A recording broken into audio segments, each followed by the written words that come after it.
ഇന്ന് കുഞ്ഞിപ്പെണ്ണ് നേരത്തെ എഴുന്നേറ്റ് പല്ലൊക്കെ തേക്കുന്നുണ്ട് കേട്ടോ. എന്തിനാന്ന് വെച്ചിട്ടുണ്ടെങ്കിലേ അച്ചായി ഇന്നലെ മിഠായിയും ബിരിയാണിയും കൊണ്ടുവന്നിട്ടുണ്ടായിരുന്നു. ആളത് കൊണ്ടുവന്നപ്പോഴേക്കും ഉറങ്ങിപ്പോയി. അപ്പോൾ അത് കഴിക്കാൻ വേണ്ടിയിട്ട് വേഗം എഴുന്നേറ്റ് വഴി നല്ല അനുസരണയുള്ള കുട്ടിയായിട്ട് പല്ലേക്കാണ് കേട്ടോ.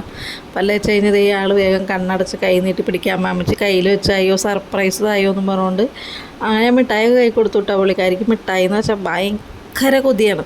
അങ്ങനെ മിഠായിയൊക്കെ പൊട്ടിച്ചതേ ആൾ കഴിച്ച് എനിക്കും ഒരു കുഞ്ഞു കഷ്ണമൊക്കെ വായിലൊക്കെ വെച്ച് തന്നു കേട്ടോ. അങ്ങനെ ഞങ്ങൾ രണ്ടാളും കൂടി അവിടെ ഇരുന്ന് മിഠായിയൊക്കെ കഴിച്ച് ഇങ്ങനെ ഇരിക്കുകയായിരുന്നു.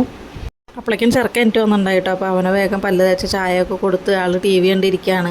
അപ്പം ഞാൻ ഇടയ്ക്കൊക്കെ തലയിൽ എണ്ണയൊക്കെ തേച്ച് കുളിപ്പിക്കാറുണ്ട് കേട്ടോ രണ്ടാളുടെയും. ഭയങ്കര മടിയാണ്. ഇന്നിപ്പോൾ അവൻ്റെ തലയിൽ തേച്ച കാരണം അവന് ഓടാൻ പറ്റിയില്ല. ഒരാൾ തേച്ചിട്ട് താഴെ തല വെച്ച് ഒരച്ച് എണ്ണ കളയണതാണ് കാണുന്നത് കേട്ടോ.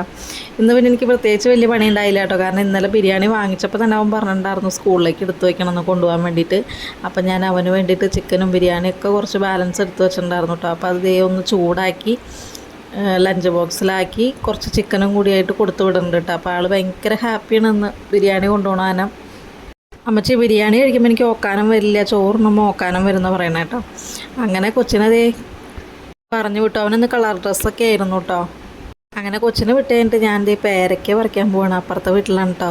അപ്പോൾ ആ ചേച്ചി പറിച്ചോളാനൊക്കെ പറഞ്ഞു. അങ്ങനെ തോട്ടി കെട്ടി ഒരു 3-5 പേരയ്ക്കൊക്കെ പറിച്ചിട്ടുണ്ട്. രണ്ടാൾക്കും ഭയങ്കര ഇഷ്ടമാണ് പേരയ്ക്ക.